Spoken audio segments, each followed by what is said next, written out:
নমস্কাৰ জ্ঞান গুৰুকুললৈ আপোনালোক সকলোকে স্বাগতম জনাইছো আমি ইতিমধ্যে পঢ়ি আছিলোঁ মাৰ্কেট ইকুইলিব্ৰিয়াম চেপ্টাৰটো আৰু এতিয়া আমি এই চেপ্টাৰটোৰ একেবাৰে শেষ টপিকটোত আহি উপস্থিত হৈছোঁ যে government intervention in the market দুটা ধৰণে চৰকাৰে মাৰ্কেট এখনত ইণ্টাৰভেন কৰিব পাৰে ওকে এটা হ'ব প্ৰাইচ সিলিং আৰু এটা হ'ব প্ৰাইচ ফ্ল'ৰ আজিৰ ক্লাছটোত আমি প্ৰাইচ সিলিঙৰ বিষয়ে পঢ়িম ঠিক আছে so price ceiling okay price ceiling এটা প্ৰাইচ সিলিং মানেনো কি প্ৰাইচ সিলিং এনে এটা অপশ্যন যাৰ সহায়ত কি কৰে চৰকাৰে কিবা এটা পাৰ্টিকুলাৰ কমোডিটিৰ যিটো মাৰ্কেট প্ৰাইচ সেই মাৰ্কেট প্ৰাইচটোলৈ নাচাই তেওঁলোকে নিজে এটা মেক্সিমাম পচিবল প্ৰাইচ লিমিট এটা সেট কৰি দিয়ে তেওঁলোকে ডিসাইড কৰি দিয়ে চৰকাৰে কিয় কৰে এনেকুৱা কাৰণ কিছুমান কমোডিটিৰ ক্ষেত্ৰত দেখা যায় কিছুমান নিত্য ব্যৱহাৰ্য সামগ্ৰী যেনে আমি যদি ধৰি লওঁ rice wheat sugar right kerosene okay বা সাপোজ ধৰি লওঁ সল্ট তো তেনেকুৱা কিছুমান ইমান এসেনশিয়াল যিবিলাক সামগ্ৰী আছে যিবিলাক আমাৰ দৈনন্দিন জীৱনৰ বাবে অতিকৈ প্ৰয়োজনীয় ঠিক আছে যিবোৰ নহলে আমি একচুয়ালি চলিব নোৱাৰো এক প্ৰকাৰ তেনেকুৱা কমোডিটিৰ ক্ষেত্ৰত চৰকাৰে আসলতে প্ৰাইস লিমিট এটা ম্যাক্সিমাম চাৰ্জেবল প্ৰাইস লিমিট এটা সেট কৰি দিয়ে কাৰণ আদাৰৱাইজ যদি আমি মাৰ্কেটক এৰি দিও যে মাৰ্কেটে যদি ডিমান্ড আৰু সাপ্লাই চাই পেলাই যদি প্ৰাইসটো ডিসাইড কৰিব দিও তেতিয়া কি হ'ব পাৰে যে প্ৰাইসটো কেতিয়াবা বহুত বেছি হাই হ'ব পাৰে ঠিক আছে যদি আমি মাৰ্কেট ফোৰ্সক এপ্লাই কৰিব দিও সাপোজ মাৰ্কেটত মই ধৰিলো সুগাৰৰ কথা ধৰি লৈছো ঠিক আছে ইয়াতে প্ৰাইস অফ সুগাৰ আৰু ইয়াতে কি আছে যে কোৱান্টিটি অফ সুগাৰ হয় এডাল মাৰ্কেট সাপ্লাই কাৰ্ভ আৰু এডাল মাৰ্কেট ডিমান্ড কাৰ্ভ সুগাৰৰ ঠিক আছে এতিয়া হেমতে আমাৰ প্ৰাইসটো কত সেট হৈছে এইটো পি নট ঠিক আছে ও পি নট ঠিক আছে এন্ড ধৰি ললো ও P nought is equals to 40 rupees এতিয়া প্ৰবলেমটো হল আমাৰ সমাজত সাপোজ এটা শ্ৰেণীৰ মানুহ বহুত ধনী এটা শ্ৰেণীৰ মানুহ মিডল ক্লাস এটা শ্ৰেণী আকৌ বহুত দুখিয়া হয় বেলেগ বেলেগ ক্লাস সেকশন আছে অ্যাকৰ্ডিং টু ইনকাম হয় এটা কি হ'ব কিছুমান মানুহৰ কাৰণে সাগে এই প্ৰাইসটো বহুত বেছি কম ৰাইট কিছুমান মানুহৰ বাবে তেওঁলোকে হয়তো 1 কেজি চেনিৰ বাবে মেবি তেওঁলোক 100 টকা দিবলৈও ৰাজি কিন্তু 40 টকাত পাইছে it is good for them তেওঁলোকে কমত পাইছে কিন্তু কিছুমান এনেকুৱা মানুহ থাকিব যাৰ বাবে হয়তো তেওঁলোকে চেনি 1 কেজি ম্যাক্সিমাম 20 টকাটাহে দিব পাৰে ওকে তাতকৈ বেছি হয়তো তেওঁলোকে দিব নোৱাৰে তেওঁলোকে এফৰ্ডে কৰিব নোৱাৰে সো তেনে পৰিস্থিতিত যদি মাৰ্কেটক নিজৰ মতে ডিসাইড কৰিব দিয়া হয় ঠিক আছে মাৰ্কেটখনক যদি নিজৰ মতে ডিসাইড কৰিব দিয়া হয় যে ডিমান্ড তোমালকে ডিমান্ড আৰু সাপ্লাইটো চোৱা হেমতে প্ৰাইসটো ডিসাইড কৰা তেতিয়া মাৰ্কেটে ও পি নট প্ৰাইস অৰ্থাৎ 40 টকাত ইমানখিনি প্ৰডিউস কৰিব বা সেল কৰিব কাৰেক্ট সো সেই প্ৰবলেমটো যে এই যদি হেনেকে হয় তেতিয়া এই যি সকল মানুহ দুখিয়া মানুহখিনি ওকে যিবিলাক পোৰ মানুহ আছে দুখিয়া আছে যিবিলাকে সাপোজ 20 টকাতকৈ বেছি দামত এফৰ্ড কৰিব নোৱাৰে তেওঁলোকে কি ক্ষেত্ৰত কি হ'ব তেওঁলোকে সুগাৰ কিনিব নোৱাৰিব দে কুডন্ট বাই তেওঁলোকে কিনিবই নোৱাৰিব তেওঁলোকে চেনি কিনিবই নোৱাৰিব এফৰ্ডে কৰিব নোৱাৰিব হেকাৰণে এইটো ক্ষেত্ৰত চৰকাৰে কি কৰিব তেওঁলোকৰ কিছুমান আঁচনি লৈ আহিব চৰকাৰে আহি কি কৰিব যে আমি সুগাৰৰ ক্ষেত্ৰত বা চেনিৰ ক্ষেত্ৰত এটা ম্যাক্সিমাম প্ৰাইস ধৰি দিম ওকে আমি এটা ম্যাক্সিমাম প্ৰাইস সেট কৰি দিম আৰু সেই প্ৰাইসটোতকৈ বেছি দামত কোনেও চেনি বিক্ৰী কৰিব নোৱাৰিব কাৰেক্ট কি কৰিব চৰকাৰে এটা ম্যাক্সিমাম প্ৰাইস তেওঁলোকে সেট কৰি দিব তেওঁলোকে ডিসাইড কৰি দিব আৰু সেই প্ৰাইসটোতকৈ বেছি দামত কোনো বিক্ৰেতাই চেনি বিক্ৰী কৰিব নোৱাৰিব আৰু সেই যে ম্যাক্সিমাম প্ৰাইসটো তেওঁ ডিসাইড কৰি দিব সেই ম্যাক্সিমাম প্ৰাইসটোকে আমি কম প্ৰাইস সিলিং বুলি ঠিক আছে এই ম্যাক্সিমাম প্ৰাইসটো এই প্ৰাইস সিলিং সো ইয়াতে যদি মই চাও সাপোজ এটো প্ৰাইস চৰকাৰে প্ৰাইস সিলিং হিচাপে ডিসাইড কৰি দিলে okay let's say P1 is equals to 20 rupees ঠিক আছে সো এটা 20 rupeesত যদি মই চাও 20 rupeesত মার্কেট ডিমান্ড আৰু সাপ্লাই কিমান আছে 20 rupeesত মাৰ্কেট সাপ্লাই আছে লেটছ সে এইখিনি আছিল OQ0 এইটো মই ধৰি ললো OQ1 আৰু এইটো OQ2 তো মার্কেট সাপ্লাই কিমান আছে OQ1 মার্কেট ডিমান্ড কিমান আছে OQ2 হয় মার্কেট ডিমান্ড এইখিনিলৈকে আহিব মার্কেট সাপ্লাই ইয়ালৈকে OQ1 OQ2 এটা ডেফিনেটলি দেখা দেখিকৈ আমি দেখিলো যে demand is greater than supply okay যদি প্ৰাইসটো 20 रुपीस হয় demand is definitely greater than supply যাৰ কাৰণে কি হ'ব যে এক্সেস ডিমান্ডৰ সিচুৱেচন এটা ক্ৰিয়েট হ'ব মাৰ্কেটত হয় এক্সেস ডিমান্ডৰ সিচুৱেচন এটা ক্ৰিয়েট হ'ব অৰ্থাৎ মানুহে যিমান ডিমান্ড কৰিছে 20 টকাত চেনিৰ কেজি 20 টকাত তেওঁলোকে যিমান ডিমান্ড কৰিছে তাতকৈ একচুয়ালি কম হে মাৰ্কেটত সাপ্লাই হৈ আছে হয়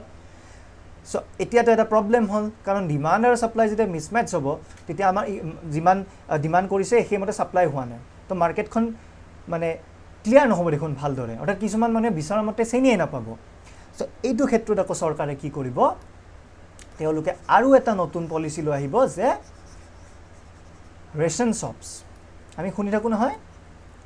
ৰেশন শপস এই যে আমাৰ মা দেউতাহঁতে কৈ থাকে ৰেশনৰ দোকান হয়নে ৰেশনৰ দোকান য'ত ৰেশনৰ দোকানত কম দামত বস্তু পায় হয় তাতে কি কৰিব ৰেশন শপ বিলাকত ফিক্স কৰি দিব ওকে কোৱান্টিটিটো কাক কিমান দিব সেই কোৱান্টিটিটো ফিক্স কৰি দিব ওকে সাপোজ এক মাহৰ বাবে এটা পৰিয়ালক for 1 month 1 family 1 kg sugar তাতকৈ বেছি যদি তেওঁলোকে বিচাৰেও তেতিয়াও তেওঁলোকে কিনিব নোৱাৰে ৰাইট তাতকৈ বেছি তেওঁলোকে বিচাৰিলেও কিনিব নোৱাৰে বা কিনিলে হয়তো মাৰ্কেটৰ পৰা বহুত হাই দামত কিনিব লাগিব ঠিক আছে তাতকৈ বেছি কিনিব লাগিলে মাৰ্কেটত বেছি দামত কিনিব লাগিব সো কি কৰি দিব যে প্ৰায় সুগাৰৰ দাম 20 টকা দামত তেওঁলোকে ৰেশন শপত প্ৰতিটো ফ্যামিলিক প্ৰতিটো পৰিয়ালক এক মাহত 1 কেজি কৈহে চেনি দিব হয় 20 টকাকৈ ৰাইট তেতিয়া কি হ'ব দুখীয়া মানুহ যিবিলাক পোৰ মানুহ আছে বা দুখীয়া মানুহ আছে তেওঁলোকেও এতিয়া 20 টকা দামত হলে চেনি কিনি খাব পাৰিব এটলিষ্ট 1 কেজি কৈ যদি দিয়ে ঠিক আছে 1 কেজি কৈ যদি দিয়ে এটলিষ্ট এতিয়া পাৰিব কিনিব আগতে তেওঁলোকে কিনিবই পৰা নাছিল কাৰণ 1 কেজি দামে 40 টকা আছিল যেটো তেওঁলোকৰ খাদ্যৰ বাহিৰত আছিল হয় সো এনেদৰে কি কৰে চৰকাৰে প্ৰাইস সিলিং দিলে আমাৰ বহু ক্ষেত্ৰত সুবিধা হয় ঠিক আছে সো সেই কাৰণে আমি যে দেখো ৰেশন শপ এতিয়া বুজি পালা ন কিয় ৰেশন শপ বিলাক আমাক দিয়া হয় এই দোকানে দিয়া হয় যাতে কিছুমান এসেনশিয়াল কমোডিটিৰ ক্ষেত্ৰত মানুহে অৰ্থাৎ মাৰ্কেটত যেতে বিক্ৰেতাসকলে অদ্ভুত দাম সৃষ্টি কৰিব নোৱাৰে প্ৰাইসটোৰ ক্ষেত্ৰত যেতে এটা সিলিং মানে কি এটা ম্যাক্সিমাম লিমিট এটা ওকে আমাৰ ঘৰত যে আমি সিলিং বুলি কওঁ সিলিংখনৰ ওপৰতো একো আমি যাব নোৱাৰো ঠিক আছে সো হেতুৱে হেল সিলিং লিমিটটোৰ ওপৰত কোনো যাব নোৱাৰে ওকে হেতু প্ৰাইজৰ ওপৰত বিক্ৰী কৰিব নোৱাৰে সো এটো প্ৰাইস সিলিং এটা প্ৰাইস সিলিংৰ আমি সুবিধাটো যদিও গম পালো তাৰ এটা অসুবিধাও আছে সো তাৰ অসুবিধা সমূহ কি হেতু আমি চাই লওঁ okay so disadvantage of price ceiling okay price সিলিংৰ ডিসএডভান্টেজ কি হ'ব পাৰে এটা হ'ব পাৰে যে people have to wait in long queues কিয় কাৰণ মই ক'লো ন ৰেশনৰ দোকানতে দিব পাৰিব এতিয়া হয় এটা ৰেশনৰ দোকানত যেতিয়া সব মানুহ যাব বহুত তেওঁলোকে ৰেশন কাৰ্ড লৈ দীঘলীয়া শাৰী পাতি থাকিব লাগিব আমি দেখো যে সুলভ মূল্যৰ দোকানবিলাকত কেতিয়াবা যেতিয়া কেৰাচিন আহে দীঘলীয়া লাইন লাগে মানুহৰ হয় মানুহৰ দীঘলীয়া লাইন লাগে তেওঁলোকে লাইন পাতি যাব লাগিব কাৰ্ড লৈ হয় so people have to wait in long queues হয় সো তাৰ ফলত কি হ'ব তেওঁলোকৰ এটা টাইমৰ কষ্ট হ'ব কাৰণ আজিকালিতো মানুহৰ এটা টাইমৰে অভাৱ সো সময়ৰ অভাৱ হলেও তেওঁলোকে মানে যদি এই প্ৰক্ৰিয়াটোৰ মাজেৰে যায় প্ৰাইস সিলিংৰ প্ৰক্ৰিয়াৰ মাজেৰে যায় তেওঁলোকৰ কিছু ক্ষেত্ৰত টাইম এটা বেছিকৈ খৰচ হ'ব বা তেওঁলোকে যে থিয় হৈ যে শাৰী পাতি ৰখি থাকিব লাগিব তাৰ কাৰণে তেওঁলোকৰ এটা ডিসইউটিলিটি হ'ব পাৰে সো হেতু এটা ডিসএডভান্টেজ দ্বিতীয় এটা কি হ'ব পাৰে কিছুমান মানুহ থাকিব ওকে কিছুমান মানুহ থাকিব যিয়ে এই 20 টকাতকৈ সাপোজ তেওঁলোকে 1 কেজিৰে নহয় মান্থলি যদি 1 কেজি দিয়ে তেওঁলোকক সাপোজ বেছি লাগে সাপোজ 3 কেজি লাগে এন্ড ধৰি ললো তেওঁলোকৰ পইচাও বেছি আছে তেওঁলোকৰ টকা বেছি আছে এটা তেওঁলোকে কি কৰিব তেওঁলোকে যিবিলাক সেলাৰ আছে সেলাৰ বা বিক্ৰেতাসকলক বেছিকৈ প্ৰাইস দিবলৈ ৰেডি থাকিব ওকে প্ৰাইসটো তেওঁলোকে বেছিকৈ দিব খুজিব okay they want to give more price for that particular product okay so যদি 20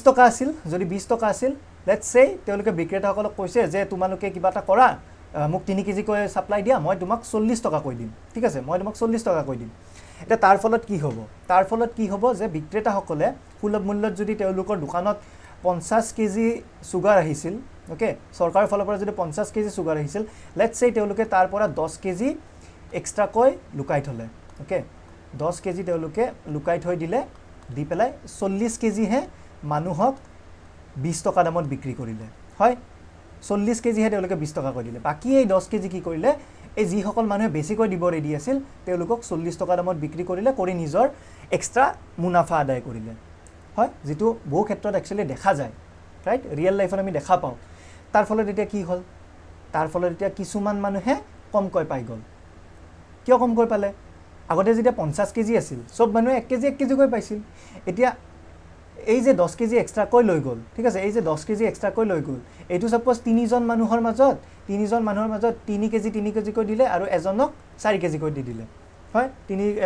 3 জন মানুহক 3 কেজি 4 কেজি কৈ দি দিলে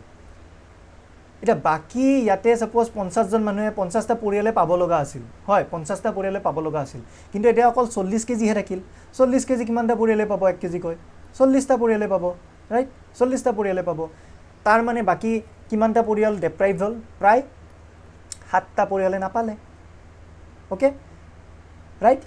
50টা পৰিয়াল আছিল টোটাল 40টাই 10 কেজি 40টাই 1 কেজি কৈ পালে তিনিটা পৰিয়ালে 3 কেজি আৰু 4 কেজি কৈ ব্ল্যাক মাৰ্কেটিং কৰি তেওঁলোকে লৈ ললে তাৰ ফলত কি হল গুটে 50 কেজি যেটা শেষ হৈ গল 7টা পৰিয়ালে একোৱে নাপালে হয় তেওঁলোকৰ লোকসান হল সো এই প্ৰবলেমটো এটা সিচুৱেচন হ'ব পাৰে যে যেতিয়া মানে কিছুমান মানে বেছি কৈ দিব খুজিব পইচা বেছি কৈ দিব খুজিব তাৰ ফলত ব্ল্যাক মাৰ্কেটিংৰ সৃষ্টি হ'ব পাৰে হয় ব্ল্যাক মাৰ্কেটিংৰ সৃষ্টি হ'ব হিয়ে দুখীয়া মানুহ কিছুমানক তেওঁলোকৰ প্ৰাপ্য পৰিমাণ পোৱাৰ পৰা বঞ্চিত কৰিব that is a problem okay so next ক্লাছত আমি সব প্ৰাইস ফ্লোৰ কি আজি ক্লাছত এখিনিতে শেষ কৰিলো ধন্যবাদ এণ্ড তোমালোকক ৰিকুৱেষ্ট কৰিম প্লিজ আমাৰ ভিডিঅ'বিলাক তোমালোকে চাই যদি ভাল পাইছা কমেন্ট কৰি জনাবা লগতে লাইক কৰি দিবা ভিডিঅ'বিলাক শেয়াৰ কৰিবা লগৰ বন্ধু বান্ধৱীৰ সৈতে আৰু সাবস্ক্ৰাইব কৰি দিবা আমাৰ চেনেলটো লগতে বেল আইকনটো টিপি দিবা যাতে নতুন ভিডিঅ' দিলে তোমালোকে পাই যোৱা থ্যাংক ইউ